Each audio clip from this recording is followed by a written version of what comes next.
The following is a special presentation by 11 Alive News. Hurricane Michael is a hurricane of the worst kind. 1 year ago, Hurricane Michael storms ashore, Structures from a building were literally flying through the air, leveling entire communities. Looking at all this dead, it's just terrible. Agriculture losses are staggering. You can only live so long in a disaster zone. I'm not gonna give up. I'm gonna go out swinging. Now, I'm a fighter. How are Georgians coping today? Repair and rebuild. 1 year after Michael. Hello, thank you for joining us. I'm 11 Alive's Chief Meteorologist, Chris Holcomb. It was 1 year ago that Hurricane Michael moved ashore on the Florida Panhandle.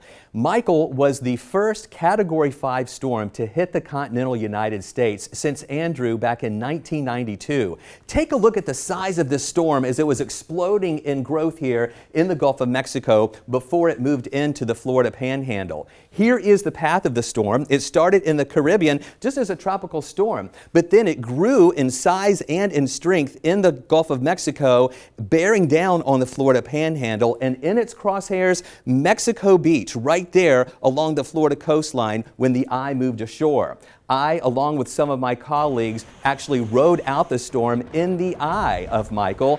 We begin our coverage tonight with a look back at the moment of impact of Michael's frightening fury. It started off, just being a tropical storm that was supposed to move into the Panhandle. And then as we were tracking it all along, it then just exploded in strength. Yeah, it was the night before. We just thought it was going to be a 4. And we said, okay, this is going to be big. I remember waking up in the morning for my morning live shots and we're thinking, okay, here we go. It's not even safe to go outside. It is kind of an interesting feeling to think everybody else is leaving because this is going to be a catastrophic storm. But here we are staying. Our power here is still flickering. You just make sure you're in a safe spot. This is by far the worst conditions that we've had out here. We were outside, but we planned it ahead of time of where we were. We were surrounded by concrete. There was a construction site that we were looking down on, and we could see that thing was falling apart. We were sheltering in this hotel, holding the door closed because the wind was so strong, the latch wouldn't stay shut. There were a few times when we're holding that door and we could keep feeling the power of the storm. And occasionally we would hear loud booms from up top, and I literally thought that the roof was coming off the top of the hotel. We get out of the building in the middle of the eye of the storm when it gets calm for just a few moments. We realize that our news Jeep has, the windshield has shattered. And we're thinking, okay, what are we gonna do here? Thank goodness the hotel was safe for us, but after the storm was over, the National Guard came by and said, this place is condemned, y'all have to get out. It looked like an entire forest right in front of us. And then after 100-plus-mile-hour winds for over an hour, they were gone. It really makes you feel small because all of a sudden you realize how strong and powerful Mother Nature is. We lost our ability to communicate back to the station. The cell towers were down. We couldn't do live reports anymore, so we had to retreat and move northward. We got in the car and we tried our best to navigate. And we prayed. Driving out of the Panama City area and just watching people come out of their homes, some with shorts on and socks on, just out of their safe place, and just walking out in amaze to see the damage that was left behind. It took us 2 hours to go from the beach to our hotel, and that was the scariest 40 miles of my life. There were trees down everywhere. There were power lines down everywhere. Pitch black. I mean, there's no, it felt like it was the middle of the night. It was maybe 9 o'clock. It was very scary. And we kept thinking, okay, if we drive just a little farther inland, 30 more miles, 50 more miles, it's got to get better, right? And it just never got better. We drove all the way into Georgia and it never got better. And to think of how far inland that is, you would think that they would not have the damage that they had, and I was totally amazed to see that this even held together as a Category 3 storm into southwest Georgia. It looked like a wasteland, 100 miles inland from where we were, and that left us all pretty breathless and speechless. A lot of those folks didn't evacuate because they didn't think that it would be that strong when it got to them because they were pretty far inland. Neighbors tell me this is the home where tragedy struck here in South Georgia as Hurricane Michael tore its way through into our state. It was an 11-year-old girl who was at this home with her grandmother whenever this carport that we're showing you flipped over. It was picked up by those strong, heavy winds, and it tore through the house and unfortunately killing that little girl. I just remember driving through town and the amount of people who would come up to us and say, "What do we do now?" I have no idea. You know, their home was destroyed. They had to go find a shelter. They had to go find, hopefully insurance will help them eventually rebuild, but that's completely life-changing. You have to completely rebuild. It's sad. Hurricane Michael is the first major hurricane to hit Georgia in more than 100 years.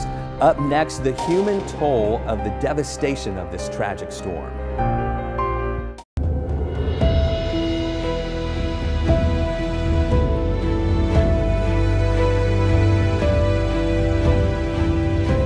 After Hurricane Michael made landfall on the Florida Panhandle, it kept moving through Florida into southwest Georgia, directly over Donaldsonville and in Seminole County. 1 month after the storm made landfall, the folks in southwest Georgia came to realize that life may not ever be normal again. We sent our Matt Pearl down there, and he found a resilient community. My wife told me that she didn't want a Christmas tree this year. The smell of cedar and pine has traumatized her. This story is not about what you see. It's not about tarps on roofs, limbs on lawns, branches in houses. This story is about what they have felt. It's traumatic and it's something you'll always remember. Every day. My nerves had really got next to me. For a month. Looking at all this dead, it's just terrible. Ask around South Georgia where Hurricane Michael hit hardest, and they'll send you to Donaldsonville, a corner city of around 3,000 people. How long have you lived in this house? 56 years. I don't want to go stay nowhere else, because when I go stay other places, I get homesick. Country piece of town. And that's exactly what it is, an ordinary country piece of town. This was still a Category 3 storm. Country towns 80 miles from the coast rarely receive 100-mile-an-hour winds. The scars of these winds are visible. I'm sitting here waiting on the mail because my mailbox was destroyed. And emotional. It's going to be a long-term effect on everybody's mentality. You can only live so long in a disaster zone before it starts to affect your thinking. Driving around the Florida Panhandle, the devastation seems insurmountable. From main roads to tree-lined woods, Michael left wreckage for miles. The fear in this mine is feeling frozen. You only have so many roofers that work in this area. Like this damage behind me, my contractor isn't going to be able to get to me until January or February. I'm on a fixed income, and all I'm praying for, God, is just to, someone to help me to get the house fixed back. And it seems like most everybody done forgot all about us. What do they see? They try to see minor miracles. My tulip tree has offered me a rainbow of hope. It's damaged, but it's blooming. They try to see symbols of strength. If you look to your right, you see a sign that's made out of pallets that says hope. They try to do what they can to unfracture the fibers of their tight-knit town. Happy Halloween, trick or treat. They trunk or treat downtown for the entire community. Good job. The holiday of fright gave a chance to unite. That is too cute. That's the first time that we could get together and actually celebrate, Be happy. and be happy. You are welcome, darling. They'll gather in mass again before Thanksgiving. Bunch of princesses. It is the necessary recipe in this corner city. Lean on each other as long as it takes. It's a small town and you don't always say, I'm from Donaldsonville, but, I wear it with a badge of honor right now. It's been tough, but, we're going to get through this. How are residents coping today? 1 year later, we return to South Georgia.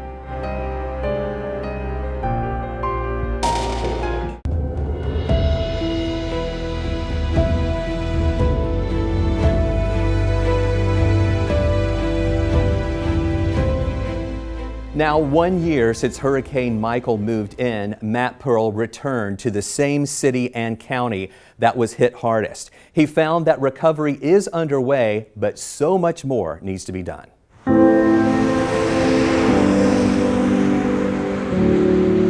What do you think people think when they think of Donaldsonville?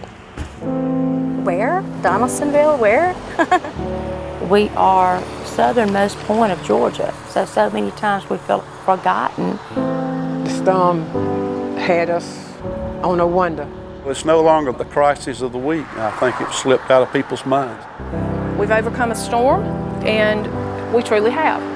But what does that mean exactly? Come on, rascal. I'm Mitzi Moy. Come on. And I'm city council member in the city of Donaldsonville. I'm used to being able just to open the back door and let them out to run. I never thought a year later I'd be living in the local hotel.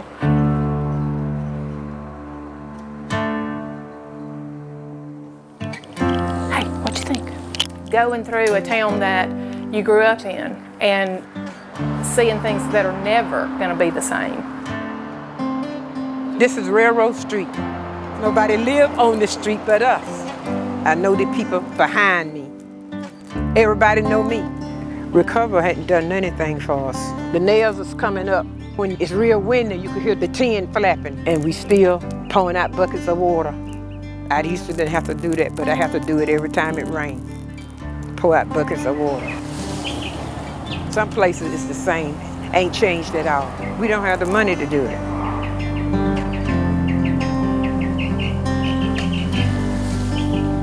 The community has not bounced back. My name is Wendy Turney. I am Marilyn Mason. A lot of times we hear we're the first people that has come out and checked on them since the storm has occurred. There's been an increase in depression symptoms and hopelessness. There is so much work to be done, and the resources are just not there.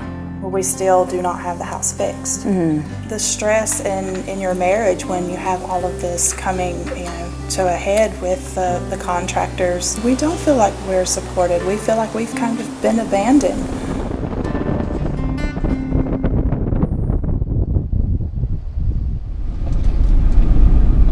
You look at the trees just totally uprooted. I'm Ronnie Shingler, and I'm a hay farmer. Gotta admit, it's somewhat depressing to look at all the destruction every day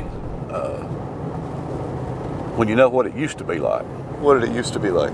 It's beautiful. It was like a big, beautiful garden.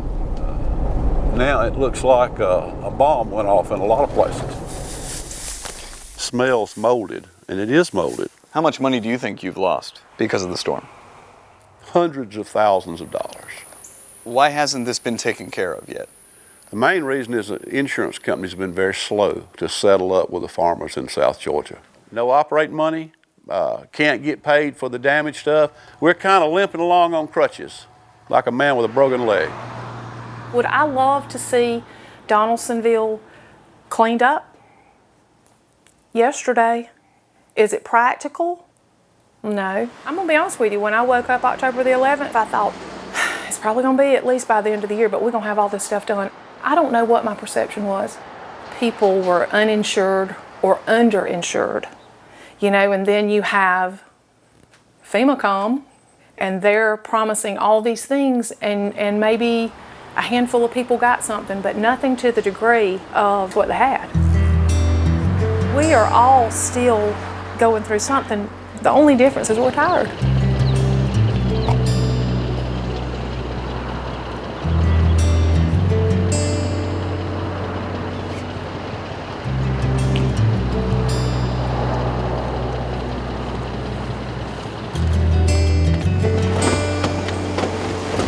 A lot of the bigger organizations have done tremendous work, but they've come and gone.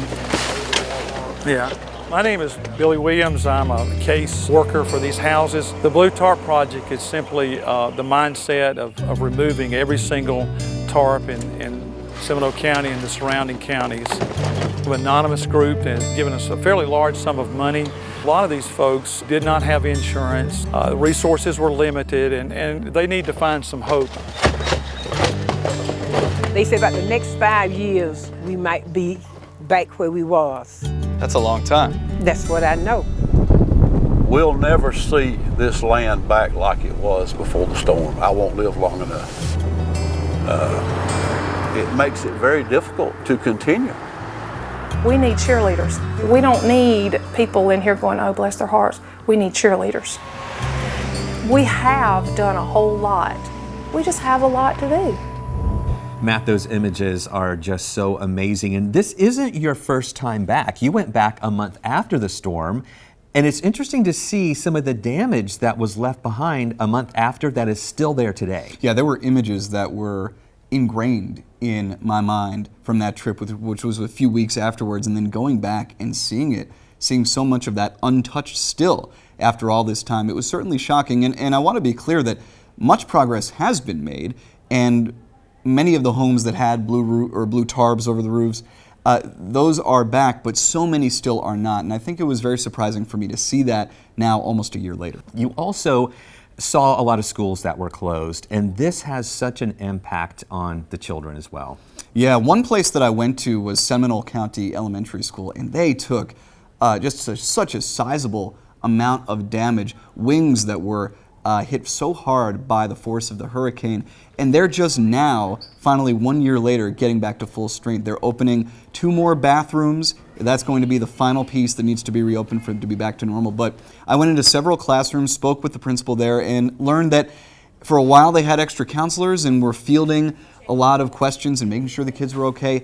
Since the start of the school year, things have seemed back to normal, or what the principal called the new normal, at the elementary schools. So she said sometimes kids are the most resilient because they don't realize the magnitude of what's happened and the changes that have taken place. And I think that's a really big point. A lot of people are wanting things to get back to normal, but like you say, it's going to be a new normal now, and probably going to be years to come before they're anywhere even close to what they think normal is. That 5-year mark was thrown around a few times when I spoke to people, that they're hearing it's going to be 5 years before everything's back to normal. And again, so much of what was normal before the storm is simply not going to come back.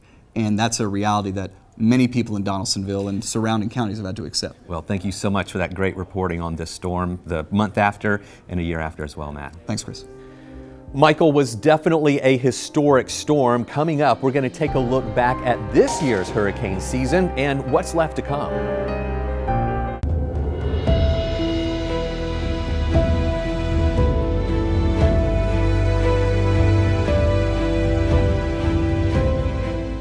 And now that we're 1 year after Michael, we are in the midst of the 2019 hurricane season. So far this year, it's been an average season. We've had 12 named storms, 7 tropical storms, 5 hurricanes, and of those hurricanes, 3 of them have been major hurricanes. And you can see some of the storms that we had. Andrea actually was before hurricane season started. That was in May. And then there are the names that we've been going through Lorenzo, now Melissa, Nestor, and the additional names for the rest of the season. And the season is not over yet. It starts on June 1st, typically peaks on September 10th, so we are past the peak time. But as you can see, in October, we still have the potential for other tropical systems to develop, and the season doesn't end until the end of November. Thank you for joining us tonight for this special look back at Hurricane Michael.